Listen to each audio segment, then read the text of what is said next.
आज कहाँ है एंकर्स?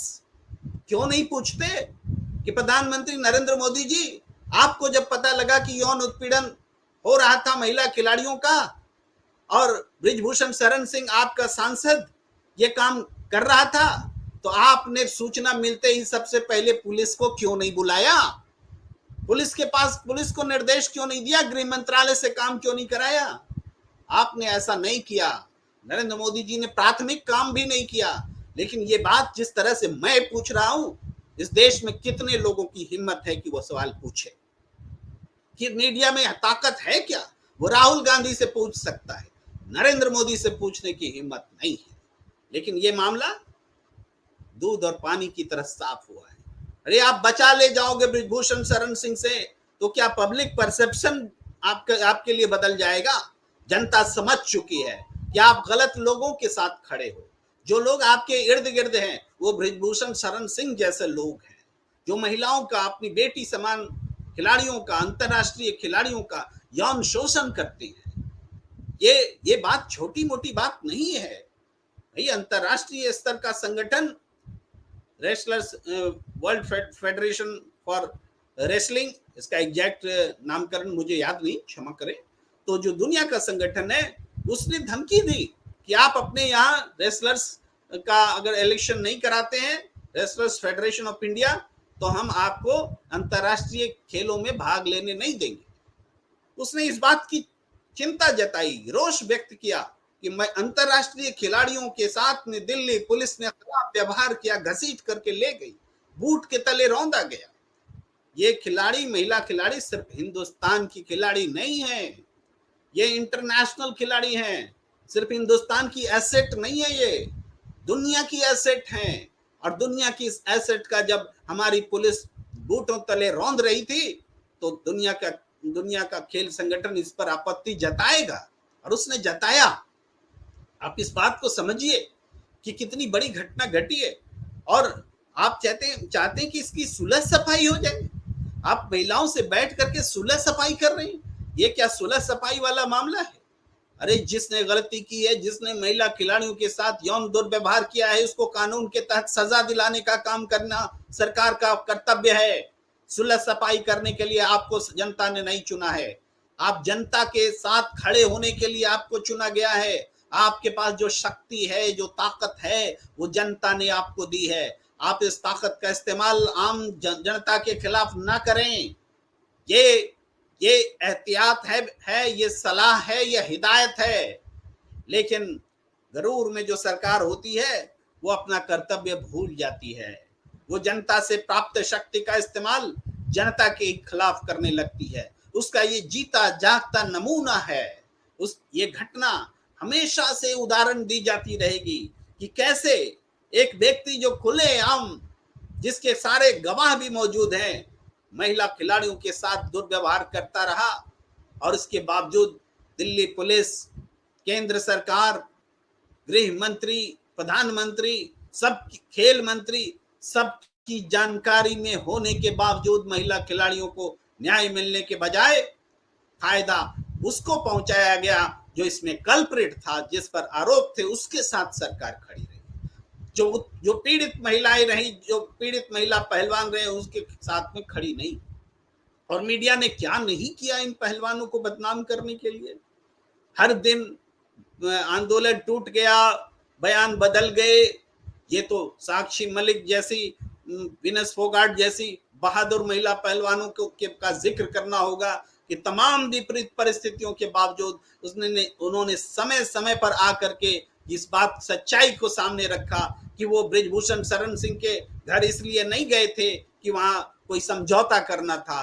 पुलिस उनको वहां ले गई थी कि वो देखना था कि वहां घटना हुई कैसे, ये पुलिस लेकर गई थी। लेकिन मीडिया ने क्या चलाया कि ये महिला पहलवान ब्रिजभूषण शरण सिंह के घर गई हैं। ऐसा संदेश दिया जैसे कोई समझौता हो गया हो, ऐसा संदेश दिया जैसे ये सारे आरोप गलत हों।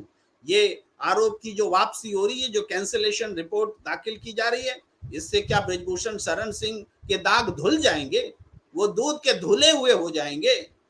बेशरम ब्रिजभूषण शरण सिंह, जिसके खिलाफ इतने गवाह मौजूद हैं, ये मुकदमा चलेगा, साबित होगा, लेकिन गवाह जब मौजूद है, जिसने देखा है वो मौजूद है। हमें तो अपनी महिला पहलवानों के बातों पर यकीन है, अदालत कब फैसला करेगी, पुलिस का एक्शन क्या होगा और क्या होगा कि नहीं होगा, इन बातों से हमारा परसेप्शन बनता बिगड़ता नहीं है। हम जानते हैं कि हमारी महिला पहलवान अगर जो बात बोल रही है तो वो करियर को दांव पर लगाकर बोल रही है, अपनी अस्मिता की रक्षा के लिए बोल रही है, महिला सम्मान के लिए बोल रही है, खिलाड़ियों के हक के लिए बोल रही है, खेल के हक के लिए बोल रही है कि आने वाले दिनों में खेल में आने वाली बेटियां और उनके माँ बाप ऐसे ब्रजभूषण शरण सिंह के रहते हुए खेल में वो नहीं आ पाएंगी। अगर ये न्याय की लड़ाई वो हार जाती हैं, महिला पहलवानों को ये न्याय की लड़ाई जीतना पड़ेगा। और ये जीत सिर्फ उनके लिए नहीं है, ये जीत आने वाली पीढ़ियों के लिए है।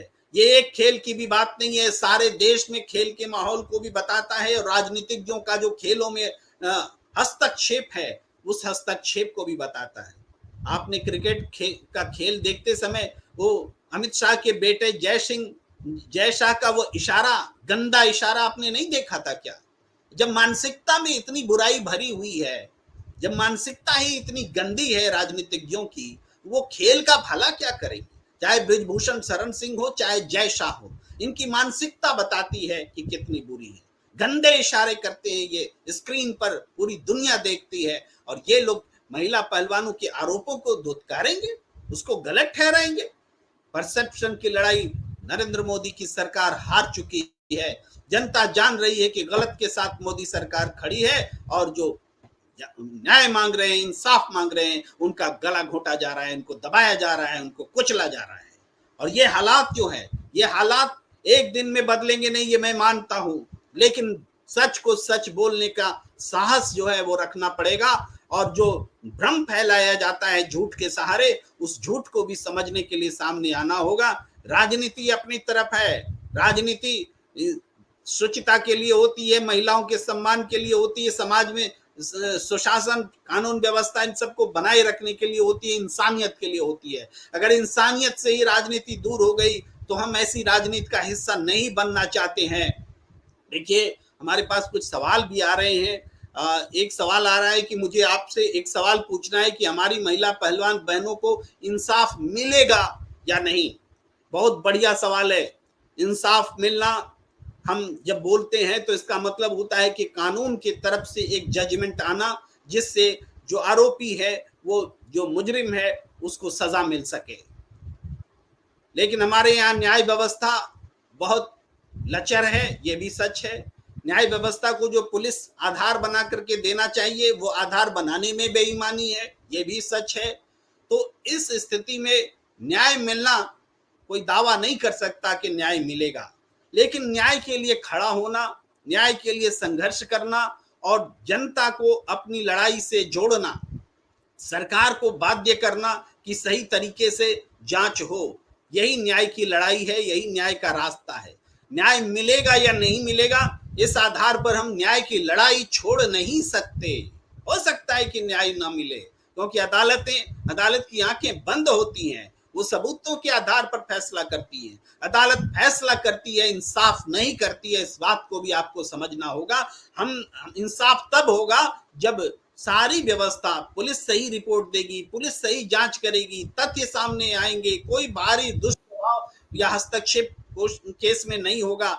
यहाँ तो कुल्लम कुल्ला सब कुछ हो रहा है, सरकार हस्तक्षेप कर रही है, जो आरोपी है उसको फायदा पहुंचाया जा रहा है, पॉक्सो एक्ट लगता है और फिर हटा लिया जाता है। इन सारी स्थितियों के बीच में आप अदालत से इंसाफ की उम्मीद नहीं रख सकते, फैसले की उम्मीद रख सकते हैं। मुझे उम्मीद है कि आपको जवाब मिल गया होगा।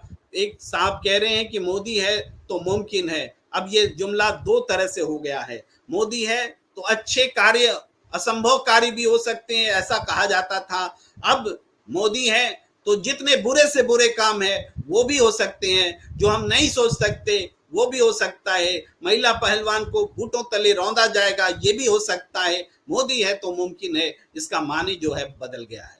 एक साहब कह रहे हैं कि फालतू बकवास टीआरपी के लिए कर रहा है। अरे मुझे टीआरपी लेकर के क्या करना है? मुझे कौन से टीवी चैनल्स चलाने हैं? मैं तो स्वयं टीवी चैनल्स का हिस्सा रहता हूं, वो लोग मुझे टीआरपी के लिए बुलाते हैं। मुझे टीआरपी की आवश्यकता नहीं है।